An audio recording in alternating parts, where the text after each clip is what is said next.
What's going on, good people? Happy Thursday to you. Welcome to Pro Fan Talk. My name is Marcus Thomas. Thank you for joining me on this good Thursday. Happy Thursday to you. A lot of stuff still going on in the league. We had a lot of breaking news. NFL is the gift that still keeps on giving, man. It has been non-stop. Non-stop, man. It's been crazy. It's been crazy. Sean Young, first out the limo in the chat. What's good, brother? Good to see you. Peter Evans, what's good, fam? Glad you could make it. First two out the limo. Let's see who's the top five. We need three more in the chat. Let's see who's going to be there first. Got a good show for you today. Got a really, really special guest for you. Can't wait for you guys to see. If you've been following me on my Facebook fan page, Brian Daly, number 3. What's good, dude?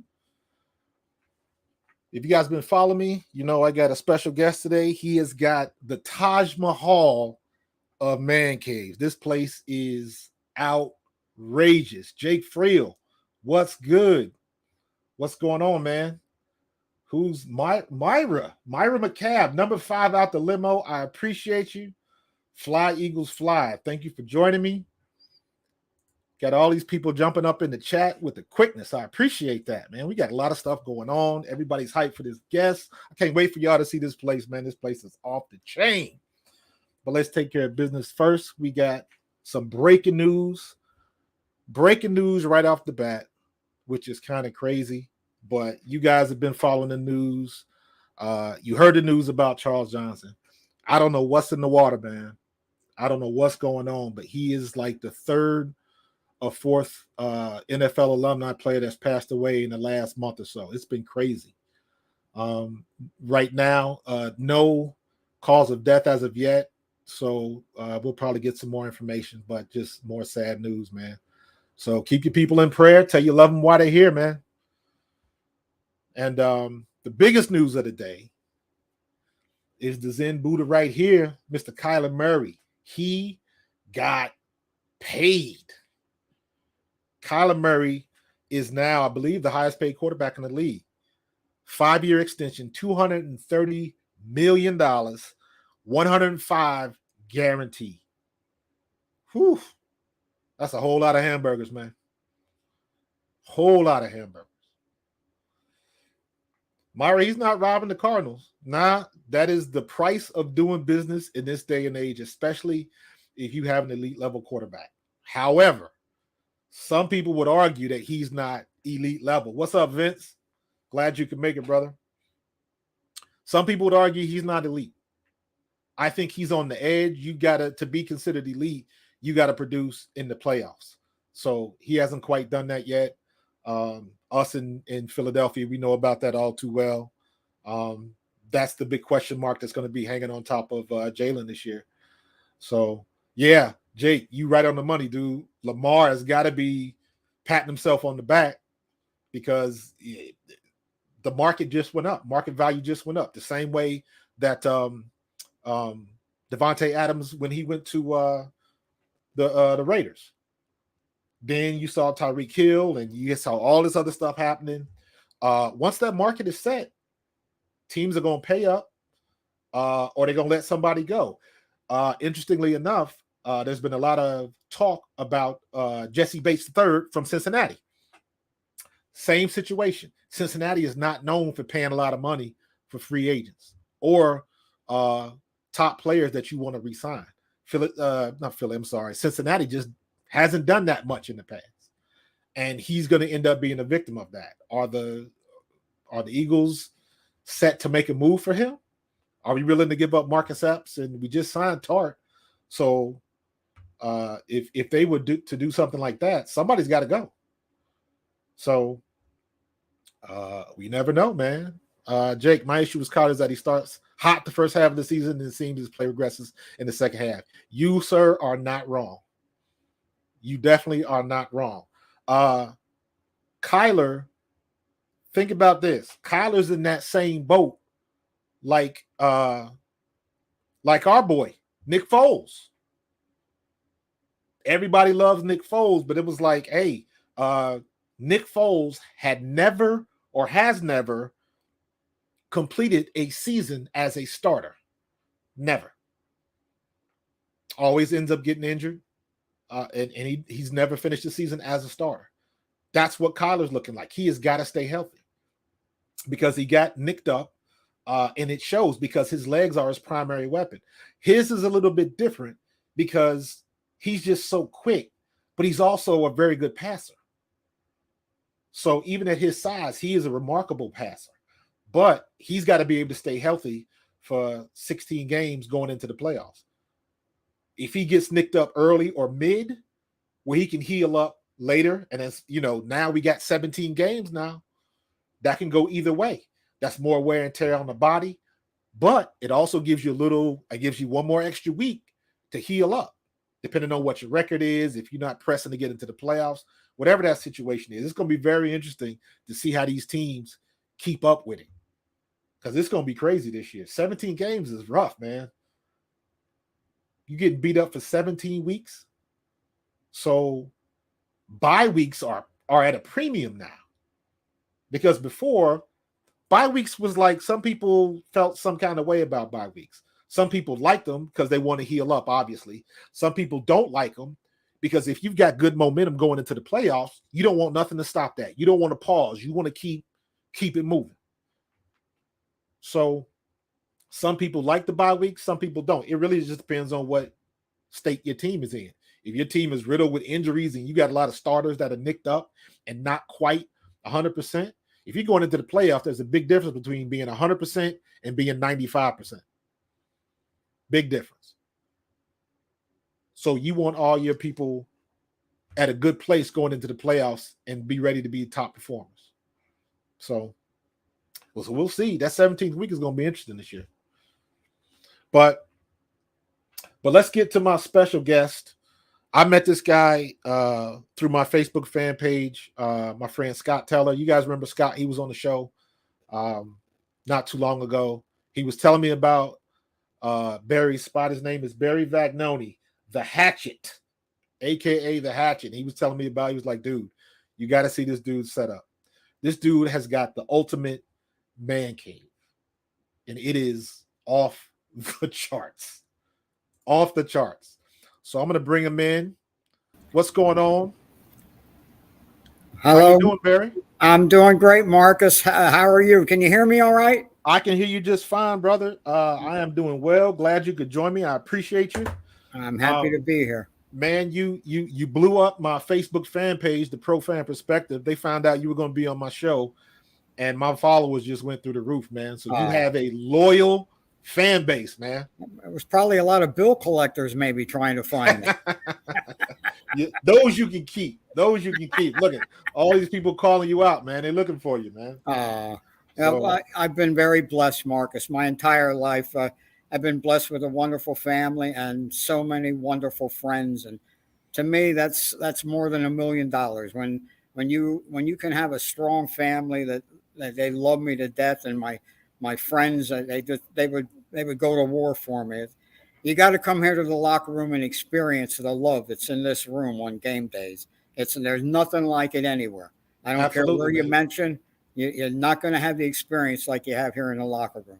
Absolutely, man. How so you've been an Eagles fan all your life, right? Long time. Well, first of all, I was here when Moses brought the tablets down from the mount. So I've been around a long time. I started as an Eagle nut, 1954. That's when I started. So this coming year makes that 68 years. 68 years that. Wow. And I call myself a nut job Eagles fan because I am. I live, eat, sleep, drink Philadelphia Eagles football 24/7, 365 days a year. I take a little bit of time off for Christmas to exchange gifts with the kids and grandkids. And the rest of the time, it's all Eagles. And I think I should get some kind of an award from the Philadelphia Eagles organization or somebody for the salesmanship job that I did on my wife, letting me put off our retirement home to Florida and to let me build this locker room. She deserves some kind of a medal too, putting up with me and going along with my idea. That's what's up, man. How long have you had that? Like, when did you start building it? I had the locker room in my in the part of our house. It's our recreation room. which was nice. We'd get maybe like 20, 25 people every Sunday, family, friends, and it was fun. But I always thought of having something a little bit bigger. So I was in business here in Reading for 34 years. Again, very blessed to have a wonderful, wonderful business. And the whole time I was working there, 34 years, my wife and I's plan was, well, when you retire, hopefully it's that you're young enough that you can retire, and we have land down in Florida. We already had the land, and then we can build our retirement home and go down there and live so many months out of the year and come back to Reading. And that was our plan. So we ended up selling our business after 34 years, and a couple months went by, and the more I thought about it, I just couldn't see myself leaving my family here and my friends. It just didn't sit well with me. Right. And one night I couldn't sleep, so I went out into the rec room, and I was watching the movie with Kevin Costner, A Field of Dreams. Yeah. And that part where he said, "If you build it, they will come." They will come. A light bulb went out in my head. So, wow, Barry, if you could talk the little woman into letting you build this addition onto the home and have it a great big locker room, that would be so awesome. So I didn't know how to present this idea to her, because I thought for sure I would get hit with a right hook. But I sent her and my daughter Chevelle. I sent her on a shopping trip down to King of Prussia Mall. I said, "You guys go ahead, go shopping. Go down there and have a day for yourself." So when they came home, she was in a real good mood. So I had my real good sneakers on so I could run fast after I presented the idea to her. I said, "Hey, honey," I said, "now, don't get mad at me." I said, "Just let me run this by you." I said, "Instead of retiring now and going down to Florida, living and building a home down there, how about if we put that off and you let me build an addition onto the home and it'll be a big locker room for all our family and our friends, the ones that are Eagles fans, not the friends. I have some friends that aren't Eagles fans; they don't get in. But to my surprise, she said, "Honey, you worked so hard all your life, and if that's what you want to do, that's what we're going to do." So I did it. I did it in a big way. And in fact, this is 2,000 square feet, the room, the locker room, 40 feet by 50 feet. Originally, it was 40 feet by 100 feet. I went out into the field.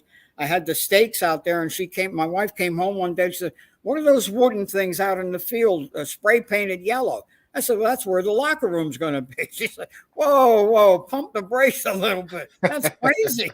So I'm here now, but I'm talking. I'm doing my best to talk her into let me build it another time as big, so I can get more memorabilia. I'm always looking for memorabilia. I don't have a Marcus Thomas signed football or helmet or just throw that hint in there.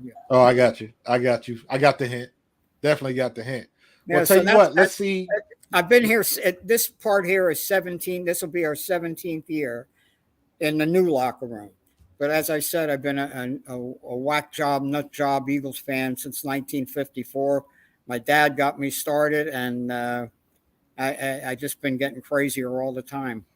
Well, let's get the walkthrough. Let's see what's going on. Let's add the other camera. Sure. Okay. I have my girl Denise Messersmith Stern here. She's going to be my videographer. I'm going to get up, and Denise, if you would follow me.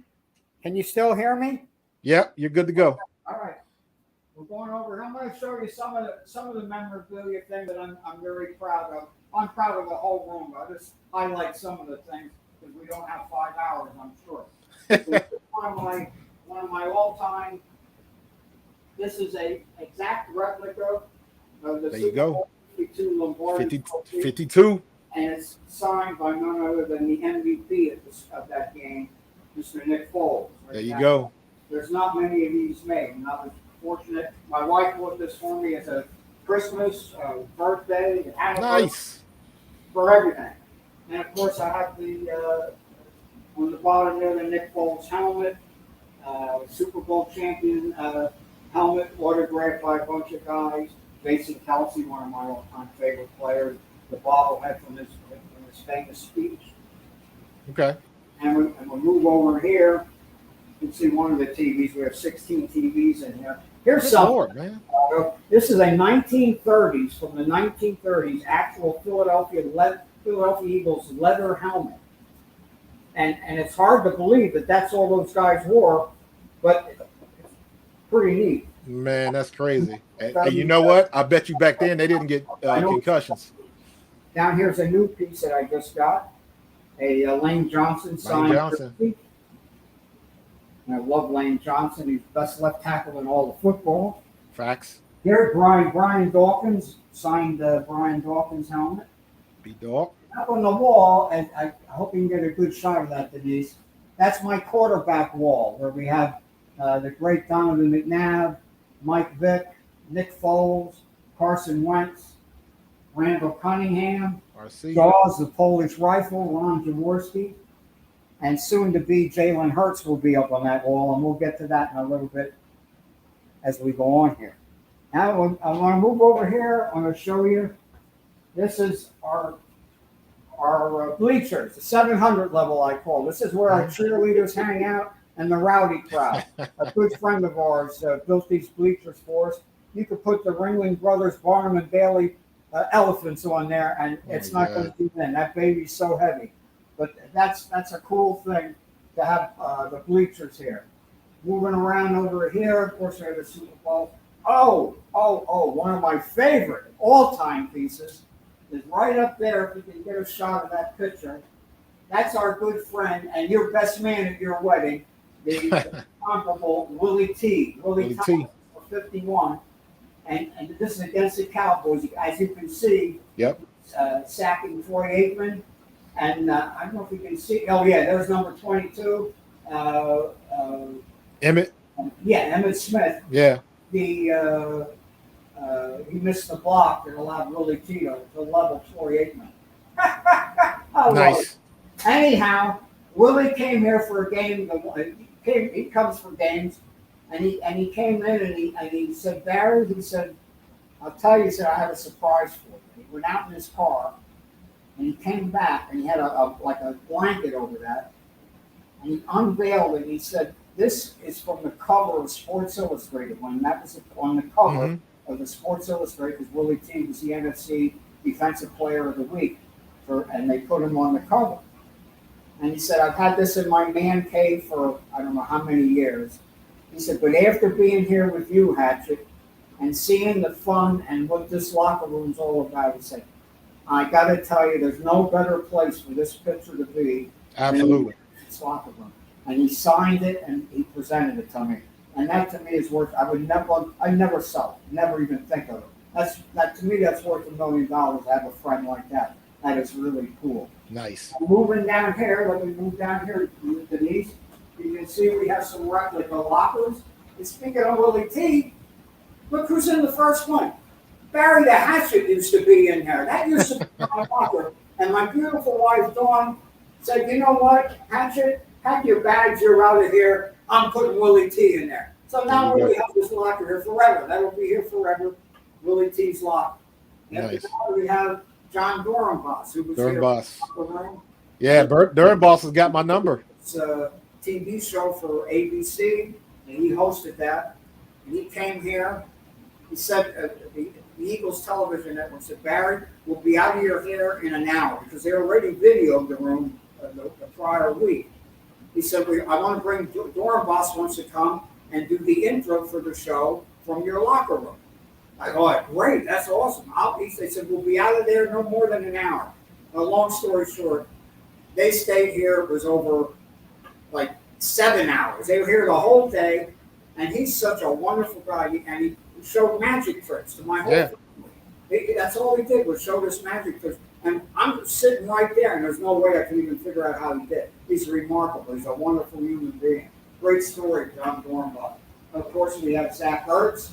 And Zach Ertz happens to be originally from Berks County, from Reading, went to the Wilson School District. And his dad, which I'll tell you a story about that later on, his dad, Doug Ertz, is in the Wilson Sports Hall of Fame. And then there we have number 6, Devon Smith. What an exciting player he is. Absolutely. That kid's going to be. And then you put A.J. Brown on the other side. Going to be special. it up this year. And don't sleep on Quez Watkins. Quez Watkins, a dude. That Yes, guy's sir. a player. And here, I just got this the other day. My wife got this for me. Jalen Hurts signed jersey. I didn't get it up on the wall yet because she won't let me on the ladder. So I'm going to have to get my son-in-law, Dr. Brian, to come and hang it up on the wall. Nice. Now down here, now when you come here, Marcus, for a game, these two banquet tables are loaded, usually loaded with food. I mean, packed with food. It's like a big old Italian wedding reception, loaded with food. On the wall there, you see there's all different TV personalities, political people that were here. Oh, Governor Randolph, Barry the Hatchet, the heart and soul of Eagles Nation, which was quite an honor. I appreciate that. And moving over here, one of the greatest all-time Philadelphia Eagles, Concrete Charlie, Chuck Veneri. Nice. Signed Hall of Fame '67. And another one that we had he sat down at lunch with us up in training camp in Bethlehem. We went to a tavern and he was there. And my wife wanted to ask for an order. I said, no, don't bother him. He's here to have lunch with his wife. And the waitress heard me say that. She went over and told her. She told Chuck and Eric, that guy over there's afraid to approach you about signing football. Mm-hmm. So 5 minutes later, I feel like a grip on my shoulder. He was in his 80s then. It felt like somebody was breaking my collarbone. Whoa! He said, "Who's the punk over here that's afraid to ask me for an autograph?" I said, "That would be me, Mr. Veneri." Well, anyhow, he sat down with us for about 20 minutes. Nice. A great guy. And let's see. Oh, there you go, Marcus. Props. Thank you, Marcus Thomas, for having me on your show. I appreciate that, man. Lights. Now. Oh, Appreciate that, brother. We go over here, I'll show you. That's a Eagles helmet chair. They don't make these anymore.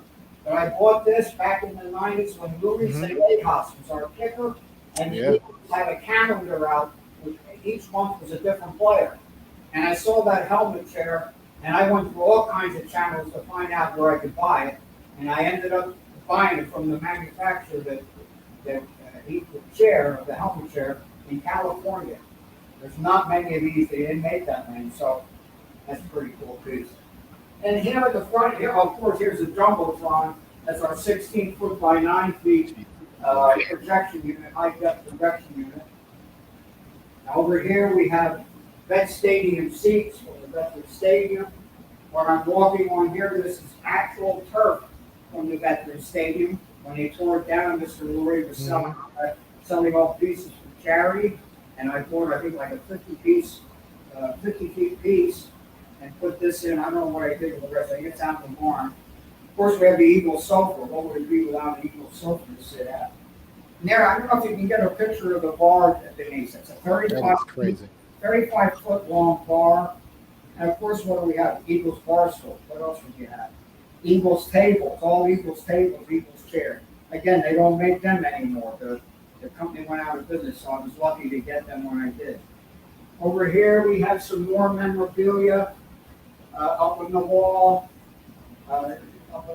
We have Jason Kelsey, the Trot, Jeremiah Hunter, Keith Byers. Yep, Byers. David Akers, Jalen Mills. And we have some autographed footballs of Lane Johnson, Zach Ertz, John Dornbos, Asante Samuel, Ryan Dawkins. There I have a helmet, my helmet Eagles phone. That's a direct line right into Coach Sirianni. I call him up. Hey, Kaizen, I want you to run this play. He said, okay, Hatchet, get lost. All right. Let me move over here behind the bar. I hope you can still hear me. I don't know if you can or not. But behind the bar is a whole bunch of signed memorabilia from old players, from Tommy McDonald up to the current players. Deshaun Jackson signed helmet, game-worn helmet. Again, Brian Dawkins, Randall Cunningham. I have a pair of Eric Allen signed game-worn spikes. That's a long story. But Eric Allen was our daughter's favorite player when she was growing up.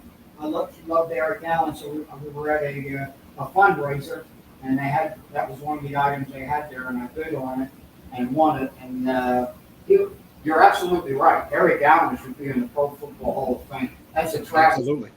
Absolutely. Stiffening on that. And we walk down here. Of course, this side of the bar, more signed memorabilia.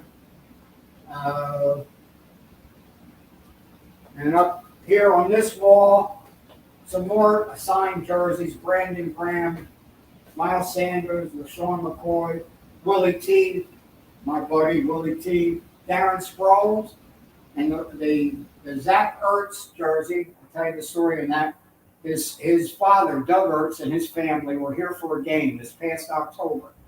He came in, a friend of mine, a guy that has a investment thing over in Wyomissing. He's one of his clients. And Doug Ertz asked my friend Sam Morellos, he said, Sam, I want to go to that place, that guy, that crazy guy, that Eagle. Yeah. I want to go there. I want to experience that. Can you make it happen? So Sam contacted me. I said, are you kidding? I'd be honored. So they came here. It was about 6 of them. They came in from California for a game. And at that time, the Zach Ertz, I had the locker over there with Zach Ertz. He said, Barry, after the game, we were talking. He said, did Zach sign that jersey? I said, no. I said, he was supposed to come here with part of the Dunkin' Donuts deal, but something fell through. But he did send me an autograph, a signed ball, but he never come up to sign the jersey.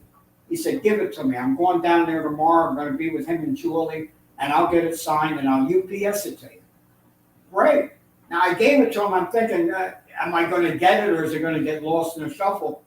Well, lo and behold, about 6 days later, I got this FedEx pulled up, and it was a signed Zach Ertz jersey with a handwritten note.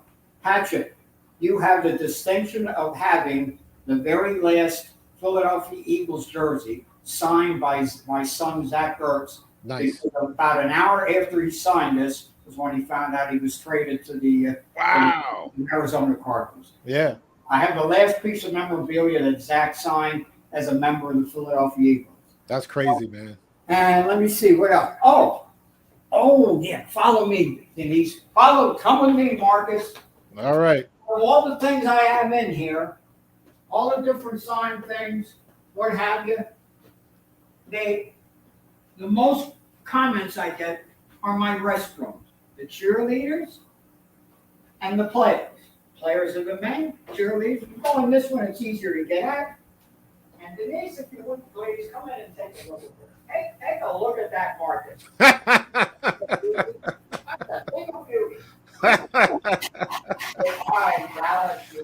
Nice. Nice, dude. I don't like the Cowboys. I don't like the players. I don't like the players' wives. I can't stand the owner. I don't like the bus driver that takes them to the airport. I don't like their dogs. I don't like them. Dallas sucks. So that's crazy. And now, there's more signed memorabilia. Follow me. I want to show you what we do here when the Eagles score a touchdown. If I get this thing to work. Don't go away, Marcus. All right. What's going on? What we got? Okay, we're ready to go there. Okay. First, sound system and everything. First, we're going with a touchdown with the run. They're driving for a touchdown.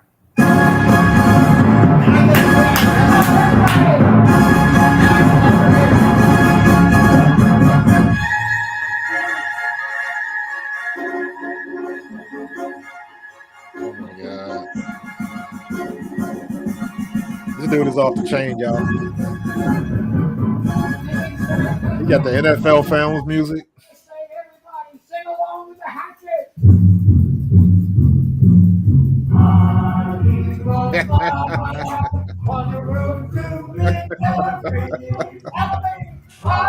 This dude is off the chain.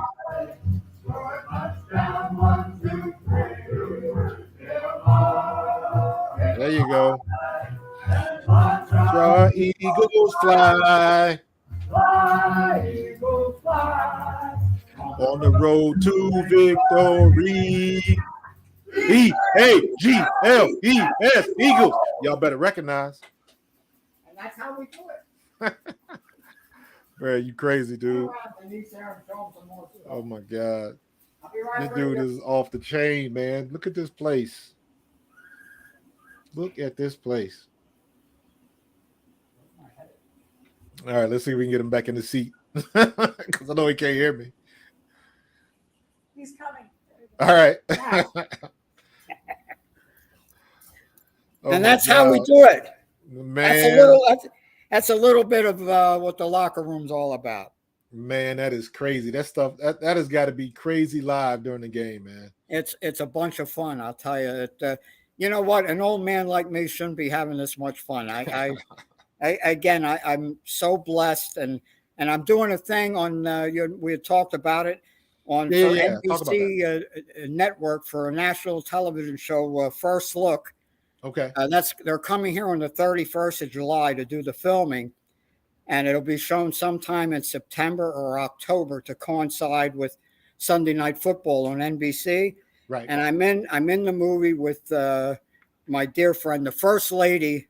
I call her the First Lady of Philadelphia Eagles football, Eagles Shirley Dash. Mm-hmm. She's a sweetheart. I love that woman so much. She's just a swell person, a down-to-earth person, and she's like me. She loves Philadelphia Eagles. That's her passion.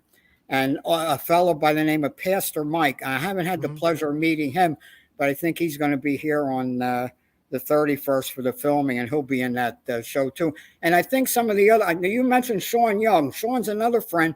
I think they're going to film him on the Saturday before they come up here. I think they're going to film some of the guys down there in Philly. Okay. So, as I said all the time, no matter what shows or magazines or whatever I do with the Philadelphia Eagles fans, they get a bad rap sometimes. But without a doubt, the Philadelphia Eagles fans are the most passionate, most knowledgeable, and they're the best fans of any sports team in the world. The Philadelphia Eagles fans are there no matter what. Win, lose, or draw, we don't quit on our team. And I'm proud to be one of them. I'm just one of the nuts. That's all. Man, listen, man, you are in rare air, brother. I haven't seen too many people do it like you're doing it, man. That is outstanding. You're doing it for the right reasons. People appreciate what you're doing, obviously, especially from all the stuff that I heard from like Willie T and other players and Scott. Like, you're doing it, man, and it's genuine. It comes from a genuine place, man, and it is outstanding, brother. Outstanding. Thank you, man. Listen, I appreciate you spending time with me, man. Giving a tour of the locker room, man. That is just off the chain, brother. Well, so, I'm glad you like it, and it really doesn't do the pictures and that. You got to be here. I'm very proud of it. Listen, man. Just like we were saying before we got on the air, man. As soon as all this COVID nonsense is out of the way, you are the first place I'm coming to, man. I'm going to hold you to it, and Willie T's got to come here the same day. That's a promise. Got to get him here the same day. Absolutely, dude. Barry, I appreciate you, man. I will be in touch with you.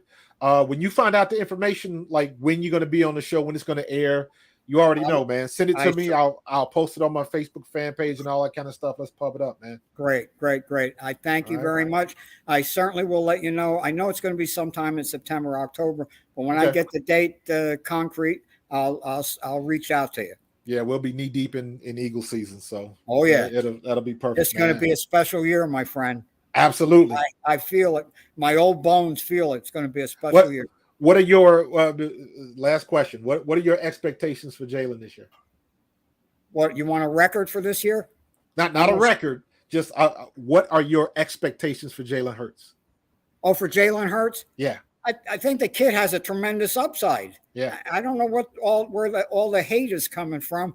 I mean, all he did I think he threw for like close to 4,000 yards. He had a great year last year. And it basically was his first year. It was his rookie year. He only played 4 games the year before. Right. And now you surround them with the best offensive line in football. You add a stud like A.J. Brown. Absolutely.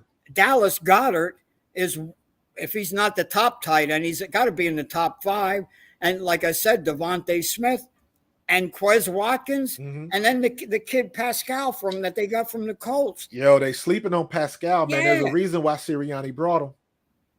Yeah, There's a reason why they got him. So it's the talent is there. I can't remember the Eagles team being this stacked like it is, and not only on the offensive side of the ball, on defense. the defensive side of the ball also they address. And I love Jordan Davis. I was jumping up and down screaming for. In fact, I told Don Smolensky, Mr. Smolensky, the president of the Eagles, you gotta pick that Jordan Davis kid from Georgia. And of course, he didn't listen to me. That's not why they picked him. But I was so happy when they did. Hey, whatever works. Whatever works, man. And we got Big Jordan, and we got Nakobe Dean. Nakobe Dean was the cherry on top. That was a steal of the draft, Nakobe Dean. Yeah, they'll be talking about that in For years in the future. Like, how did this guy drop? So. The one that got away. There's going to be a lot of teams that are going to be kicking themselves. And he landed right here in Philadelphia. Thank you very much. City of brotherly love. You already know, man. But all right, Barry, you get out of here, man. I appreciate you, brother. I love you, and I will be in touch. We're going to definitely do this again when the season starts. Oh, I had a ball. Yeah, I look forward to it. Yep, very good. Thank you, Marcus, for having me on, and all of Eagles Nation. Go Birds! You already know. Barry Vagnoni, that is the guy. That guy's incredible. His place is incredible. He comes from a genuine place. He's been a Eagles fan for his whole life. And you can see it, man. That dude bleeds green, man. That's what it's all about. That's definitely what it's all about. So glad he could jump on there with me. One of the things I want to jump back into, let me see.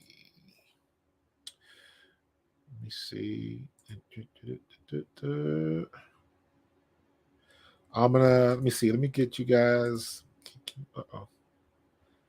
Try there. See you backstage. There we go. All right, we're good now. There we go. That's what I'm looking for. Okay. Now, we were talking about Jalen Hurts. Now, a lot of Mango, great guest, dude. He was a first round draft pick, man. He was better than expected. So I'm definitely I'm going to keep that promise if I can. When all of this COVID mess is over with, that's the first place I'm going to watch a game. Facts on that one. But when he was talking about Jalen Hurts, I don't know if anybody heard the nonsense from Tiki Barber during the week, talking about he heard it from an executive that Jalen Hurts has a noodle arm and all of that kind of stuff. And my first thoughts were, first of all, which execs are calling Tiki Barber to give him scouting reports?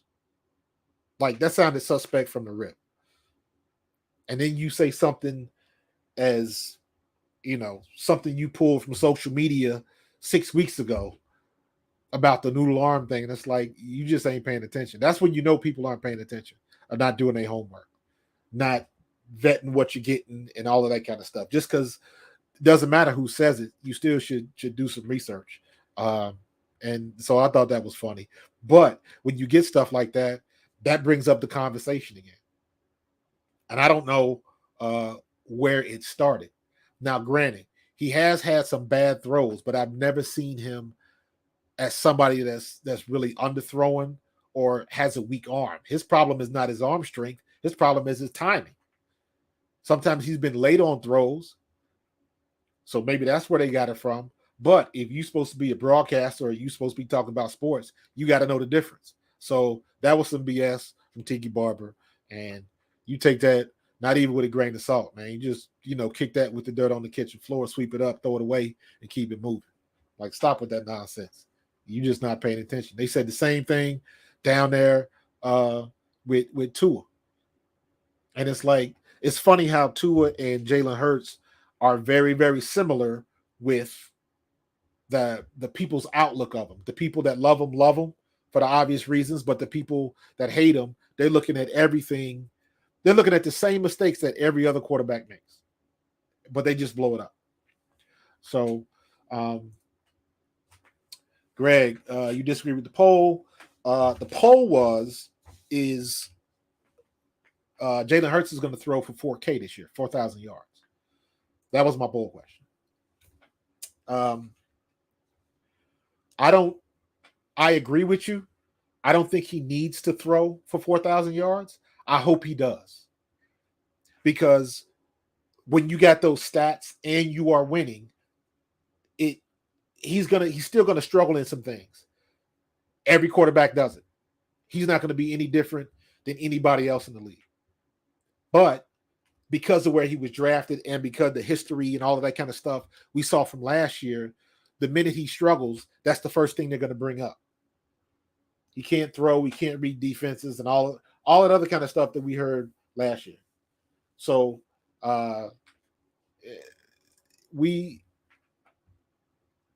he doesn't need to throw 4K. I think he will get close to 4K. I see him getting 38 to 4K.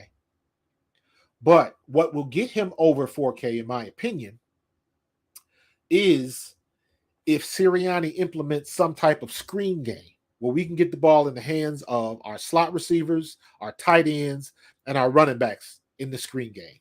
We have not had a screen game since Big Red left. I don't know if y'all need to go back and watch tape. If we need to steal some plays, Sirianni need to tap into Andy Reid's playbook or whatever. Andy Reid's screen game was top notch. Didn't hurt that we had Darren Sproles. Boston Scott is not Darren Sproles. But Boston Scott, while not as quick, is much stronger with the ball in his hands. He's a more physical runner. For Boston Scott to be the size that he is, he's a pretty decent tackle-to-tackle runner. So we can still use that. He's still small. He still can hide behind a 6'8" Jordan Mailata or Lane Johnson. So we still have that advantage, but we have to use it. Same thing with Goddard. We used to kill him with tight end screens. And for whatever reason, we stopped running it. We didn't run. I don't think we ran any screens. I'm not counting that stupid wide receiver screen left. I'm not counting that as a screen. That ain't a screen play. That's a play that you run when you can't think of nothing else. And everybody named Mama knew it was coming. So we got to get that screen game because we have to get our running backs some quality touches because I already know I think they're not going to run the ball as much. I hope they do, but they are not going to run the ball as much. They should run the ball as much. And now when I say run the ball, I am talking about Jalen Hurts dropping back and giving the ball to Miles Sanders, Kenneth Gainwell, Boston Scott. That's what I mean running the ball. RPOs are out of the equation. I do not want to see Jalen Hurts running the ball. If he's going to get nicked up, I want to see him get nicked up. You know what? I'm not even going to say that. I don't want to see him running the ball. If he's escaping, doing what you got to do, okay. But take the RPOs out of the equation. Give the ball to the guys you are paying to run the ball. Let them take the punishment. Get him out of there. Kevo, I feel you on that one. He's a wide receiver, tight end screen guy. You got to run the screens to do that, though. You go back and look at last year. Look at how many screens we ran. Matter of fact, look at how many times we put our receivers in motion last year. We didn't even do that very often. So we got to, whatever hesitation or whatever chapter in his playbook that he was running, you got to open up those other chapters and you got to open this thing up. You got everything where you want it to be. I like Jalen Hurts, and I've said this before. Jalen Hurts, when you're talking about intangibles, he's a leader, first one in, last one out, all of that rigmarole. You can say that about any quarterback in the league. If he's an established quarterback, that's like a cherry on top. If he's not a good quarterback, that's what they say to try to pump him up, to make him stand a couple inches higher. So it's just fluff. It's white noise. But where that type of stuff comes into play, if you're a good leader, first one in, last one out, that means you're setting the tone with everybody on the team. And because Jalen Hurts has got that C on his chest, everybody's going to follow suit. He's got that type of leadership skill. He's that dude. He's got that type of personality. Everybody's been around someone with that type of personality. He's just got it. And you're willing to follow him. He's the de facto leader. Sometimes it might not be the best athlete or something like that, but he's just got that premier quality that people follow. Born leader. Jalen's got that. Where that comes into play for me is, and I've said this before, he has heard the tape. He's watched the tape from that Tampa Bay game. When on national TV, they played that sound clip where the DBs were talking about he can't read. He can't read defenses. He saw that. He heard it. The intangibles come into play where he's not going to try to dismiss it or run away from it. He heard it. He's got to deal with it. How do you deal with it? When you're on the field, you got to ball out. When you're on the field, you got to read the defense, make the correct throw on time, and get to your guy. That's the only way you can battle that. Because when you start throwing the ball, delivering on time, putting points on the board, all of that stuff that happened last year doesn't matter. The same way you got some of these guys that have a stellar Pro Bowl year and then they lay an egg. They're not talking about the Pro Bowl year anymore. They talk about you sucking right now, this season. So you can very easily turn it around. I always use this comparison. You look at Josh Allen in Buffalo. Josh Allen's rookie going into his second year, they was trying to get Josh Allen out of town because the word was his inaccuracy was horrible. He was terribly inaccurate. Strong arm and all. They wanted to get him out of town. So it's interesting how they, depending on where you were drafted, how much rope they give you, how much leash they give. So I'm hoping that this year Jalen Hurts has got it all together. Got it all together. Those intangibles come into play. How much film study? We already know he in the weight room, throwing up 405 and squatting Lord knows how much. We already know that part of it. Everybody talks about how hard he works, all of that kind of stuff. Now we got to put it in motion, put it in play. I'm so hyped for preseason to start. And I'm hoping that we can get some type of footage, film, anything like that, where we can see some practice. We're not going to really see Jalen do anything in preseason. Jalen might get 2 quarters in preseason. Maybe.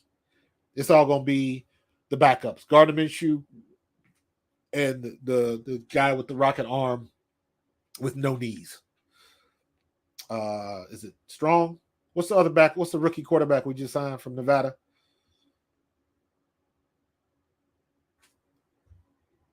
Mike, last year was a mulligan. Too many variables, new coaches. Yeah. I would give you that, but having said that, there were some things that both Sirianni and Jalen Hurts could have done to Carson Strong. Thank you, TK. That they could have made themselves look a little bit better. So you look at the Carolina game. Well, we lucked out in winning that game. Make no mistake. That was a special teams error that we benefited from. What did we win that game? 15-13 or something goofy like that. But that Carolina game, he sucked. And of course, that Giants game where he threw those 3 picks, he sucked. You take those 2 games out, and we got a little bit better season. But I never understood why. I mean, let me take that back. I understand why. I understand why. When you're the head coach, now all of that stuff that you thought about doing, you do. And you go out swinging because this is, in your mind, this is the best thing to do. This is the best way to get your team moving. And credit to Sirianni because he switched up. Because he saw it wasn't working. And he switched up and realized that our offensive line was the best running offensive line in football. I still think he did the RPOs way too much, and we wasted a lot of stuff on those RPOs when we could have just ran the ball. Running the ball opens up play action. Play action opens up passing lanes. That's how you should do it. That's how you should do it, in my opinion. So while I don't think we are going to run the ball as much, I hope we have a lot more quality runs. I want to see Jalen Hurts under center, giving a fake to bring those linebackers up to create you a little bit of space in that mid-level. The 5 to 7, 5 to 15 yards in that middle area, that underbelly of the defense, where you can throw some quick passes, get your slot receiver in motion, stuff like that. I always remember I was as much crap as we give Jalen Reagor, rightfully so, but I always looked at go back and look at some of Aaron Rodgers' games in Green Bay. And it seemed like a lot of the games, they started out, what was the first play they ran? Devontae Smith, I believe, was at slot, or they had him in motion, and he just ran a hitch across the middle, 5-yard hitch, complete pass, and that starts a rhythm. You just want your first pass to be complete. You want your first run to be over 3 yards. That's how you get a rhythm. So, yeah, you're right. That's when they made the switch. And the one thing Sirianni realized, he's a wide receiver, tight end guy. There's a big boost up in responsibility when you are the head coach. You can't just focus on one thing like you used to do. You got too many other things to worry about. That's why you look at even in Kansas City, Andy Reid, and you got Eric Bieniemy right there, calling play. Now you can argue about who's doing what and why he ain't getting a head coaching job, but you understand my point. So it'll be interesting to see how we open it up. We'll see if Steeken he's a screen king. Is that what you're saying? Steve Steeken is a screen king. Hopefully they move from the RPO. However, Foles did win the Super Bowl with the RPO. Yeah, but the difference is Foles was a decent, at best, runner. You're not at the when you get people like Foles or whatever quarterback that's not known for running. When you throw an RPO in there and then he takes off the other way, that's a surprise because you don't expect him to run. Jalen Hurts, you expect to run. Lamar Jackson, you expect to run. So the element of surprise comes into play. I saw it on YouTube a couple days ago. I don't know what game it was. Peyton Manning with the Broncos runs a bootleg, and he runs into the end zone untouched. And everybody was like, wait a minute, what? Because they don't expect Peyton Manning to be running the ball, especially on no RPU. He's not running no quarterback keeper, rolling out. That doesn't happen. So the defense, you caught them by surprise. I don't think they ever ran it again. So Jalen Hurts, you're expecting the RPOs because you know he can take it to the house. However, when you do that, the percentage that he's going to get nicked up or hurt goes way up. Goes back to my previous point about I don't want him running the ball. I don't want him doing RPOs. I don't want to see that at all. Running the ball should not be in his hands unless he is extending a play. To my point earlier about Kyler Murray. Kyler Murray is fast and quick as all get out. But you know what? All it takes is to get tackled one specific way, or you drag an ankle, or somebody rolls on you, and then you're dinged up. You saw what happened to Miles Sanders last year. I'll never forget that. I saw the play. He bust off like a 30-yard run, but he wasn't even at a severe angle. He planted on his right foot to straighten up, and I saw his right ankle buckle. And I was like, oh, he tweaked it. I saw when it happened. Been there, done that. But that slight thing when you're a running type of athlete, cutting on the dime and stuff like that. Look back when RG3 was playing. He came back from his knee injury too quick.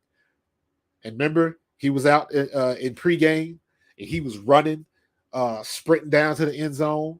And it was like, great, but you're not changing direction. Sprinting straight is easy coming off a knee injury. Changing direction is the problem. And what happened? He came back too early and tore his knee again. I don't want JALEN in that category. This is his shot.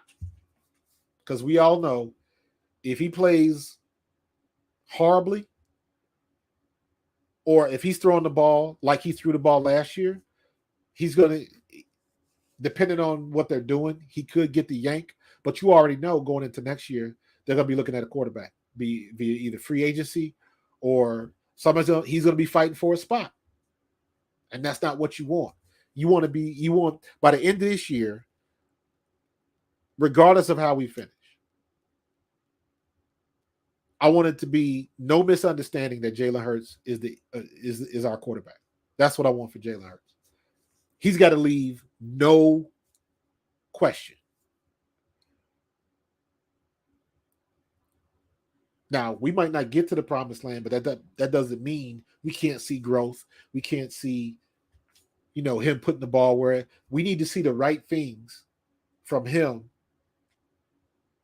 that shows he has progressed as a quarterback. I don't even need him to be an elite quarterback. I need him to be a good quarterback, period.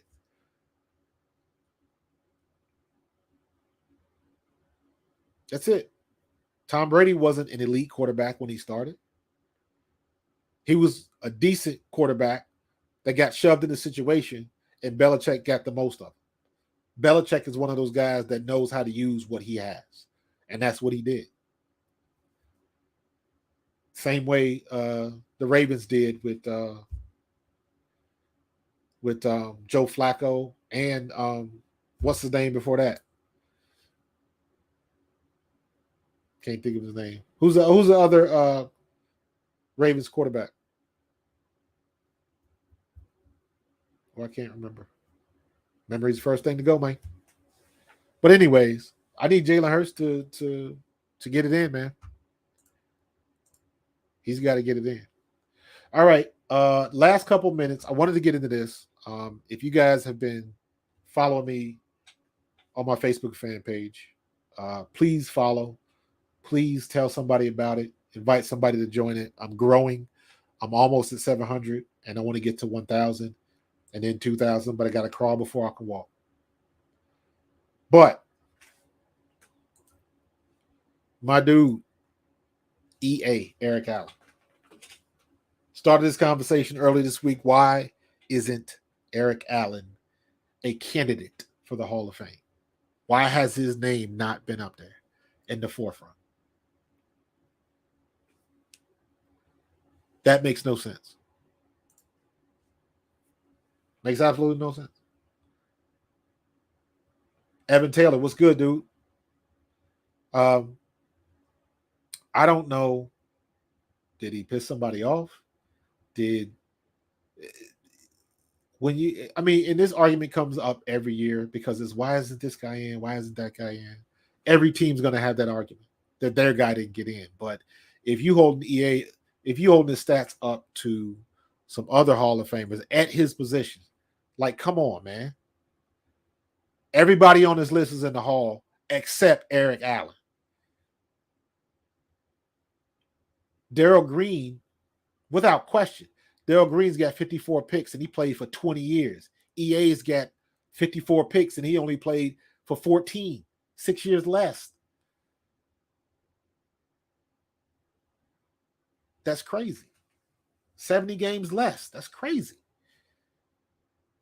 Aeneas Williams, Darrell Green, Ty Law, 53 picks.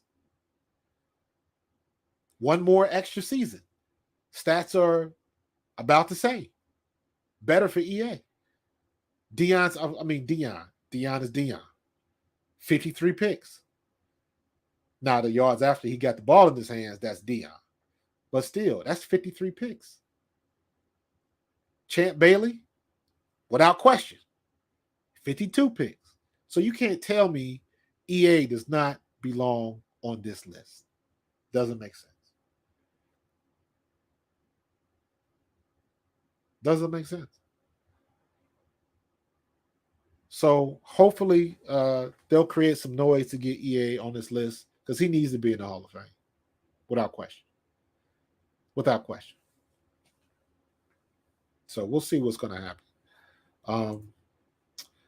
Last thing real quick. Jesse Bates III. He's in that situation now, like I was mentioning earlier. Cincinnati's not going to pay him that money. So he's out. Would you like to see the Eagles take a chance on him? But if they did take a chance on him, something's got to go. We got to give something up for him. He is an elite level safety. He's a Pro Bowler, I believe. So I would like to see that happen. I don't know if it will happen. I think we're pretty much set. We still got a chance to sign some more free agents going into camp. You need bodies. People get hurt. Stuff happens all the time. And Howie Roseman ain't never sleep. Howie Roseman is always making moves. So you never know what he can have something up his sleeve. And who knows? I wouldn't mind it. I want to see what Marcus Epps is going to do. However, if you're going to replace somebody, same thing we were talking about with A.J. Brown. If you're going to get somebody to come in, you want a Pro Bowl type player. He is a Pro Bowl type player. So I'm with you, TK. Go get him if you can. Do what you got to do. So we'll see what's happening. But listen, man, I'm going to get out of here. I want to thank Barry again for coming on and giving us that tour. Man, listen, if you know anybody, send them this tape. You know, once we get off, it's immediately available on YouTube. But send him that tape. Send him the link to watch it so they can see that man cave. That's off the chain, man. Barry's a good guy. I can't wait to have an opportunity to go up there to meet him face to face and experience the greatness that is the Eagles locker room, man. So, but guess what? Next week, this is the last week off. Next week, training camp starts. This is the real deal. NFL preseason. Let's get it on and popping. Thank you guys for joining me. Had a great time. Had a great guest. I'll be back next week. I got a couple more people in the queue trying to get them on. So stay tuned. Keep following me on the Pro Fan Perspective, my Facebook fan page. Hopefully I'm going to have another guest next week as we go into official Eagles preseason. I see you guys later. You guys have a great weekend. Be safe. Take care of each other. Love each other. And give each other a pound when you can. I will holler at you next week. Peace. You guys have a good one. I'm out.